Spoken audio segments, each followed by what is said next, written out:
The sun was barely rising over the flat, dusty training grounds of Coronado when 19-year-old Alara Voss stepped off the bus. At 5'4", she looked like a student, not a SEAL candidate. The others saw a lost child. A few laughed. Alara heard it all, but she did not react. She threw her bag over her shoulder and walked on. Alara was born in rural Montana. Her father, Thomas, a Marine veteran, taught her everything, not for war, but for survival. He taught her to swim in freezing rivers and run until her lungs burned. He believed the world was hard, and he wanted her ready for it. By 12, she could run 5 miles effortlessly and navigate the wilderness by the stars. Her classmates thought she was strange. Alara didn't care. When she was 15, her father was diagnosed with a degenerative disease. Seeing the strongest man she knew fade, she made a promise. She would carry on his legacy. She chose the Navy SEALs, a program where 75% fail. To most, her dream seemed absurd. For 3 years, she prepared in snow and storms, pushing her body to the breaking point. She studied tactics and explosives with terrifying focus. At 18, she walked into a recruitment office. The officer saw the steel in her eyes and handed her the paperwork. Her journey into BUD/S began. She shattered the physical evaluations. Her resilience surprised even the most experienced evaluators. Doubters were everywhere, but she ignored them. On a cool autumn morning in Coronado, she stood ready. 19 years old, about to walk into a world that would test every fiber of her being. The girl from Montana was gone. In her place stood a candidate ready to redefine the limits of the human spirit. She only knew how to survive. She was walking into the fire. A world where 75% fail. But Alara Voss didn't know how to quit. History was calling her name. Every breath was dedicated to the man who taught her to stay standing. She was about to make history echo in the cold Pacific waves. The fire was just getting started. The warrior had arrived. The legacy of Thomas Voss lived on.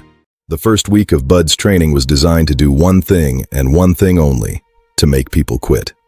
The instructors knew that most who showed up on the first day would be gone before the month's end. Days began before the sun and didn't end until long after it vanished. Candidates ran miles in soft sand, carrying heavy boats overhead, their bodies pushed to the absolute breaking point. They swam in the freezing Pacific until lips turned blue and muscles seized. It was a system built on suffering, ruthless in its efficiency, designed to find the crack in every soul. Alara felt the weight from the first moment. The sand pulled at her boots like quicksand, but the real challenge was the whisper in her mind, telling her she didn't belong. The others made their feelings clear. They called her a house cat in a cage with lions. They said she was slowing them down, a danger to the team. The words hit harder than the physical pain. Instructor Harding took a special interest in testing her. He would scream until his voice cracked, making her repeat exercises others had finished. He wanted to see her crumble. By the end of week 1, 3 had already walked up to the brass bell. They rang it 3 times and left their helmets in a line. Once you rang it, there was no coming back. Alara watched them, feeling a mixture of sadness and fierce determination.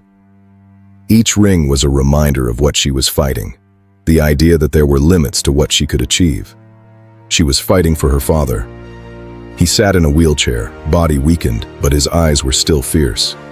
He told her she was the bravest person he had ever known. That memory was her armor. Week 2 brought drown-proofing. Hands tied, feet bound, dropped into the deep.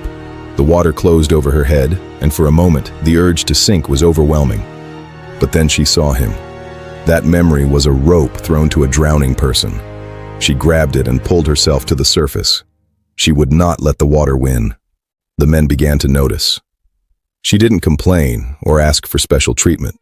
She simply did the work, hour after hour, no matter how much it hurt. The contempt started to soften. One night, Davis sat beside her. "I was wrong about you," he admitted. "You're tougher than most of us." It was a small moment, but it meant more than any medal. That night, with every muscle aching, she whispered a promise into the darkness. She would not quit. She would see this through for him, and for the steel she had found within.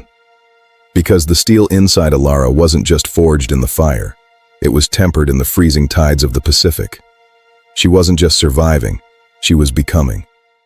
The weeks continued to pass, and the number of candidates in the BUD/S class continued to shrink. What started as over 150 men and one woman was reduced to fewer than 90. The training only grew more intense.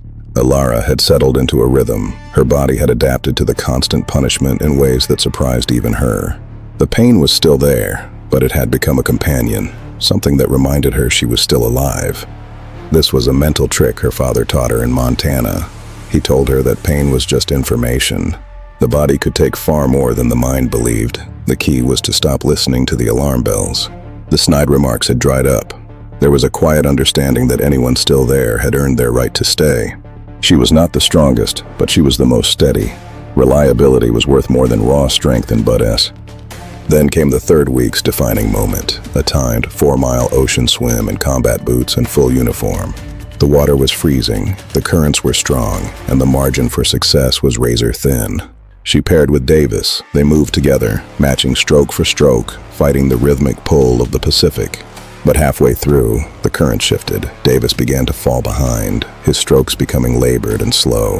In SEAL training, you never leave your swim buddy. It is a fundamental rule. Your partner is your responsibility. She grabbed his life vest. "Focus on me," she shouted over the waves. "Match my strokes. Nothing else matters." The last 2 miles were brutal, but they crossed the finish line with 3 minutes to spare. Davis knew she had saved him.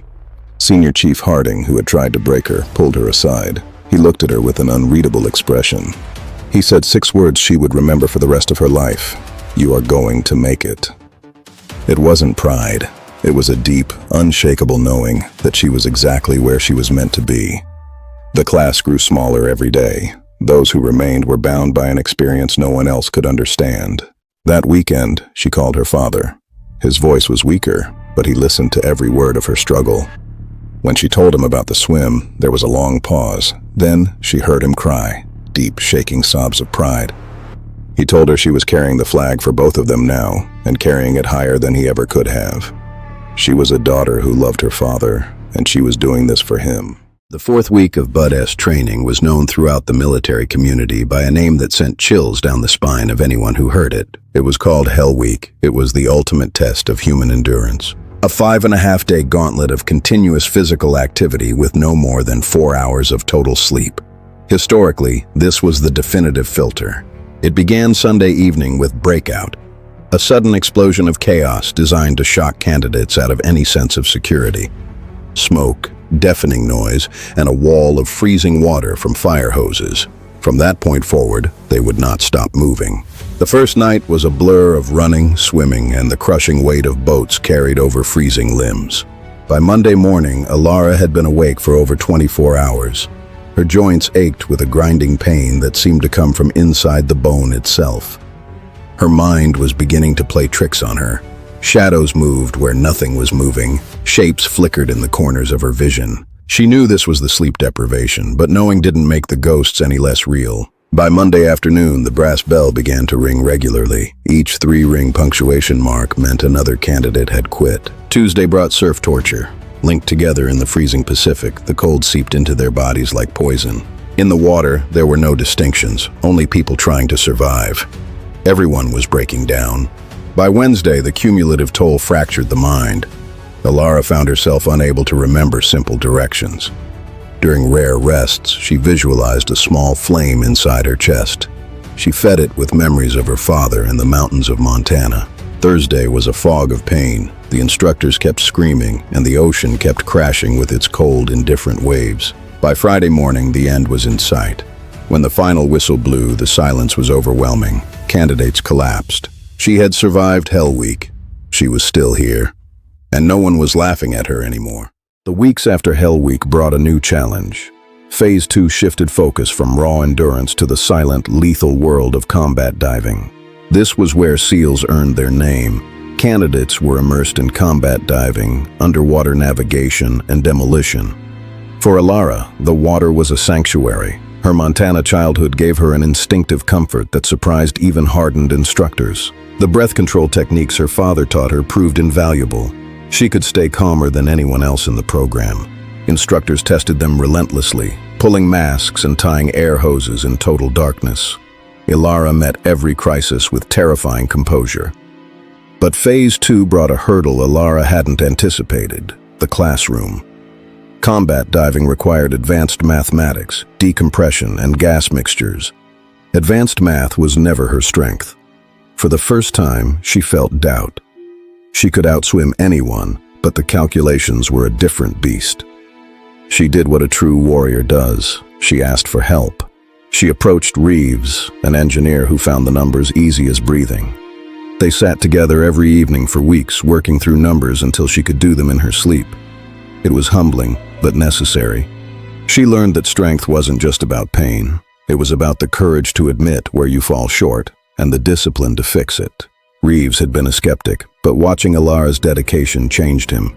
He realized how wrong his assumptions had been.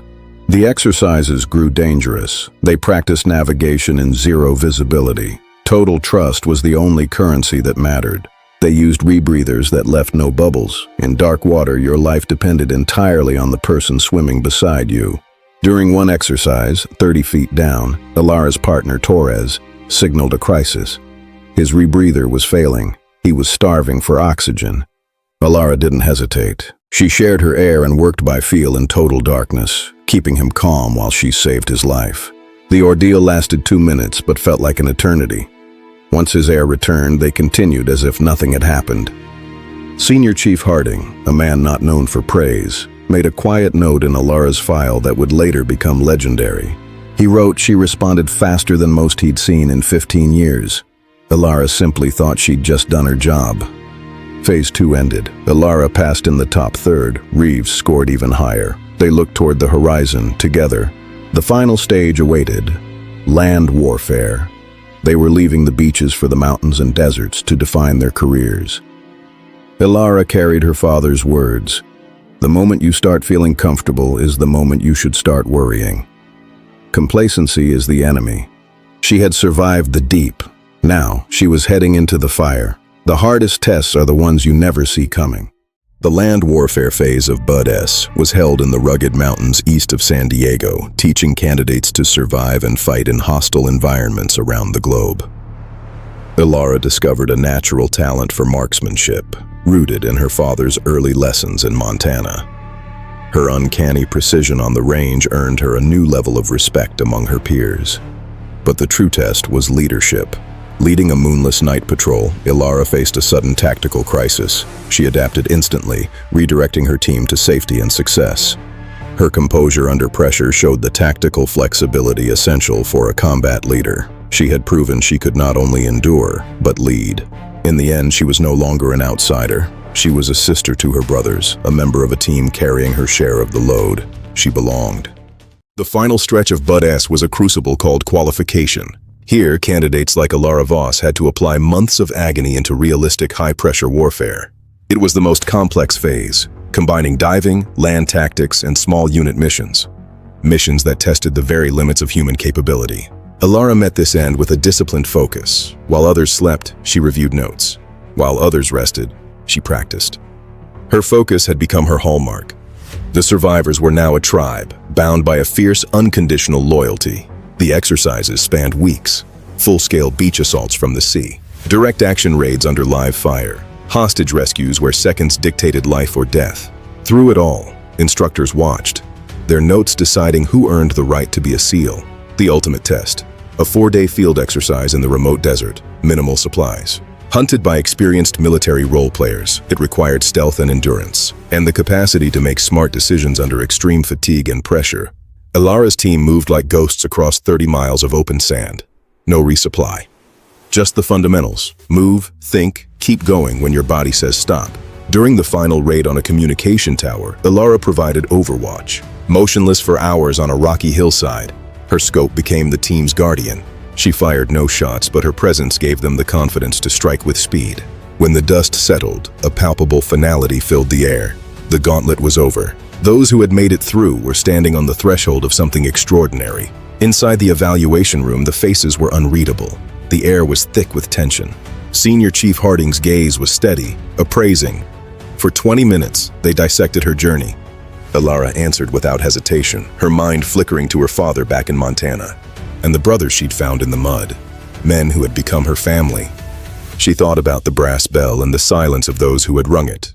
She felt not triumph, but gratitude. gratitude for the pain that had made her stronger. Then the words that changed everything. Recommended for graduation. She had met every standard. More importantly, she had earned the respect of those who tried to break her. Outside, Davis was waiting.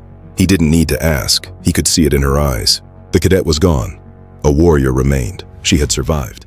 The graduation ceremony for Bud's Class 347 was held on a clear, sunny morning at the Naval Special Warfare Center in Coronado. The candidates stood in a rigid line, uniforms pressed for the first time in months.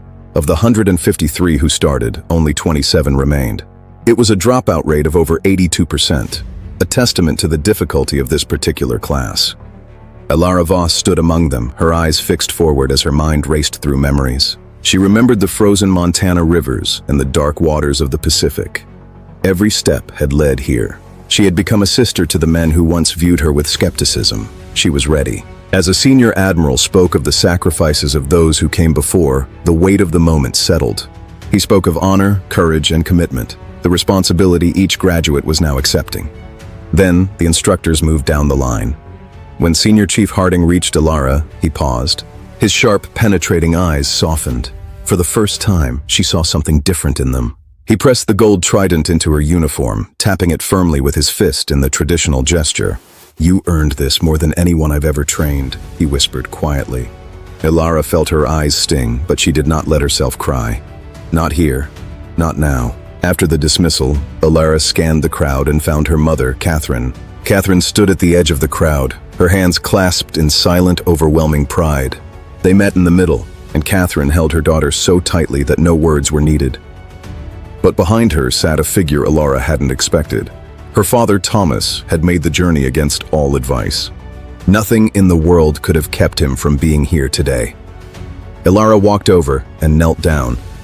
Thomas lifted a shaking hand to feel the eagle and the anchor. "You have done what I could not," he said. "You are the finest warrior I have ever known." In that moment, the world shrank to just the two of them. Later, a reporter asked what drove a 19-year-old to achieve the impossible. Elara looked at her father. She said strength isn't about muscles or volume. It's about getting back up every time the world knocks you down. She had learned that from the best teacher in the world. The story of Elara Voss broke like a thunderclap. Within days, her name was everywhere. Television segments, skeptical editorials, and a social media storm that either hailed her as a hero or questioned her very right to exist in the teams.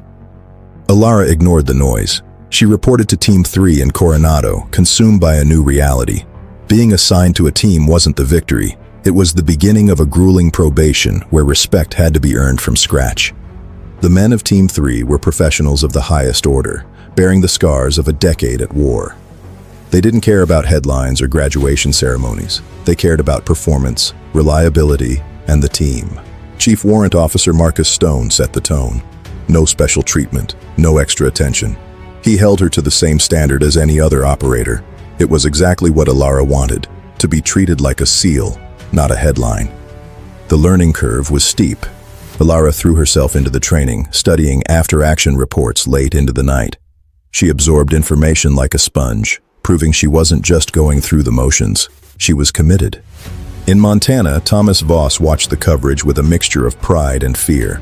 He knew the cost of fame in a community that lived in the shadows. He worried the attention would poison her relationship with the team. The special operations community was divided. Some saw her as progress. Others saw her as a political compromise. Elara stayed silent. She knew that the only way to kill the doubt was through undeniable performance. Months of training followed, maritime interdiction and long-range patrols. She proved her capability, but a subtle tension remained. Then came the exercise off San Diego that changed everything. A nighttime boarding mission, fast and violent. In the chaos, an operator named Garcia slipped on the wet deck and went over the railing, falling into the dangerous gap between the ship and the approach boat. Elara didn't hesitate. She went over the side after him, fighting the current to loop a safety line around his body. In 90 seconds of pure, unsimulated risk, she pulled him from the dark. Back on deck, Garcia looked at her. He didn't say a word. He just put a hand on her shoulder and nodded. That single gesture shifted the dynamic of Team 3 forever. She wasn't an outsider anymore. She was a sister. When she told her father, he reminded her that the trident isn't just a badge of achievement. It's a promise to the person beside you that you will never leave them behind. A promise she had just fulfilled. As the sun rose over Coronado, the headlines kept swirling. But inside Team 3, there was only the mission and the quiet bond of operators who knew exactly who Alara Voss was. She was finally home. The call came in the middle of the night, the way these things always did. Alara was in her quarters when the alert buzzed. Within minutes, she was in the briefing room. Chief Stone stood at the front, his face drawn tight with focus. American aid workers had been taken hostage overseas. Intelligence confirmed their location. The window was closing fast. Team 3 was selected. They would be wheels up within the hour. This was no longer a simulation. Alara felt a cold wave of adrenaline. This was a real mission. Real lives depended on the next several hours. She thought of her father's words about paying the price. She had paid it in training. Now she would find out if it was worth it. They flew through the night to a staging area. Stone briefed them on the village compound and the armed militants. The compound had multiple structures. The team would insert by helicopter under cover of darkness. Direct action. Alara's role was overwatch. Her marksmanship made her ideally suited. She accepted the assignment without hesitation. She checked her weapon, her optics, her comms, small items that mean the difference between success and failure. Just after midnight, the helicopters lifted off, flying low and fast over the dark, jagged terrain. Alara sat with her rifle cradled, her mind clear. She looked at the faces of the brothers she had lived and fought with. Davis, Reeves, Garcia, and Torres. In a few short minutes, they were going to walk into danger together. The insertion was smooth. 2 miles from the target, they moved overland with the skill of predators. Alara split off with Jensen to a ridgeline. They set up quietly, concealing themselves among the rocks. Through her scope, she saw the guards. Their movements were lazy and complacent. They did not know. The assault began on Stone's command. Operators flowed over the compound wall like water, guns up. The first guards went down silently. Then the night erupted as the militants reacted faster than expected. Chaos in the compound. Muzzle flashes cut through the darkness like strobe lights. The firefight was on. She spotted a militant on a rooftop. She exhaled slowly, held her breath, and squeezed the trigger. Each shot was a product of years of training. Jensen called out targets, and she engaged with calm efficiency. In the heat of combat, there was only the mission, the team, and the threat. Efficiency was her only reality. They located the hostages, frightened but alive. The operators secured them and began the extraction. Extraction helicopters arrived on schedule. Within minutes, the team and hostages were airborne. Safety. It was over. A complete success. On the ride back, the atmosphere was one of restrained celebration. Stone told her that her Overwatch performance had been critical. She had performed exactly as he expected. Coming from Stone, the words carried enormous weight. She had just completed her first combat mission. Alara closed her eyes, letting the vibration of the engines wash through her. She was a Navy SEAL. The kid they had told to step aside had saved lives tonight. The investment was worth it. Mission accomplished. First strike complete. This was just the beginning for Team 3. The aftermath of the hostage rescue mission brought a new wave of attention to Alara and to the broader question of women in special operations. While operational security kept the details hidden, the fact that the youngest SEAL in history had played a critical role became a public narrative.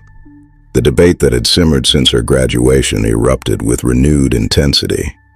Hearings were held, and military leaders were forced to take public positions. Within the SEAL community, the response was more measured. The operators who had been on that mission knew exactly what had happened.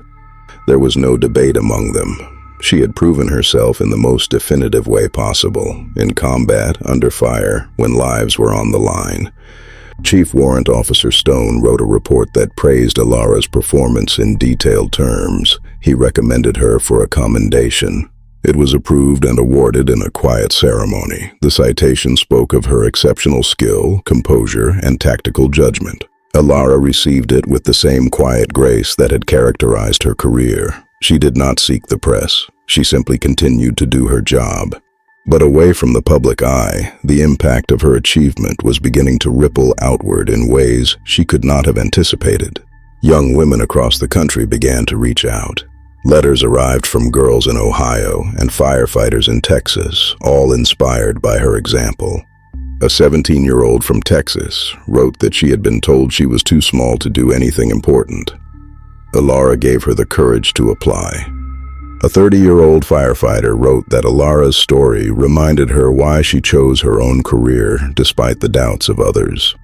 Alara had not set out to be a symbol, but her journey demonstrated that boundaries were often nothing more than lines drawn in the sand. Her father followed all of this from Montana, where his condition continued to deteriorate, but his spirit remained fiercely alive.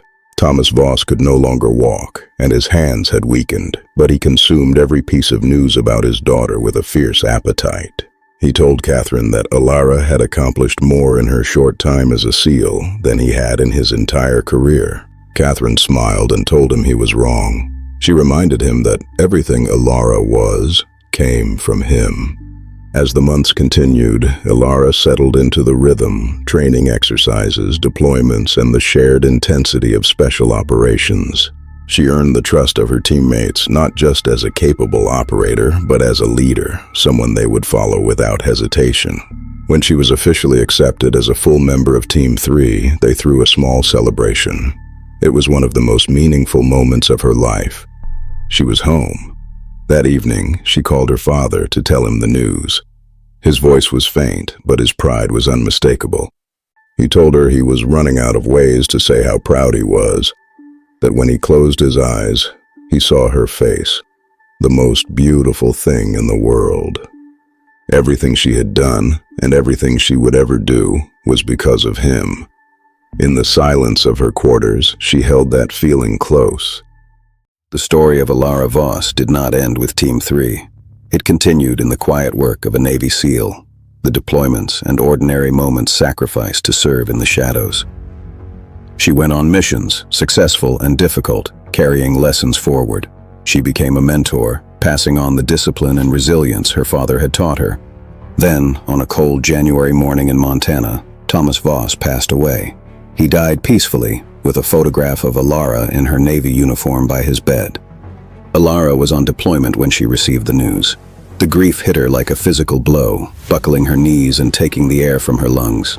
She sat alone on the other side of the world and cried for the man who had built her into what she was, who gave her everything and asked for nothing. She cried for the little girl who rode on his shoulders and the warrior who called from across the globe to tell him she loved him. She cried until there were no tears left. Then she got up, dried her eyes, and went back to work, because that was what he would have wanted. Years later, the doors Alara helped push open remained open. Other women followed the path she cleared, shifting the debate to maintaining the highest standards. Her legacy was not that she was the first woman, but that she was an exceptional operator who happened to be a woman, a distinction that meant everything.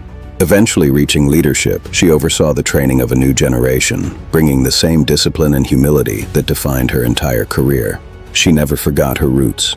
She kept her father's photograph on her desk and looked at it every morning before starting her day. When people asked about her journey, she told them about a girl from Montana and a father who showed her that true strength is always getting back up. She taught them that the size of your body does not determine the size of your heart, and that every person carries a unique, powerful fire. She told them about a bell she never rang, and a team of brothers who accepted her not for what she looked like, but for what she was willing to give. The ridicule had been real and the disbelief heavy, but the truth was that Alara Voss was exactly who she was supposed to be, and the world was better for it. On her wall, she kept a single sentence, "For Dad, who taught me to burn." It was all that needed to be said about a legacy forged in love. Alara Voss carried the fire forward, and she made sure it would never go out.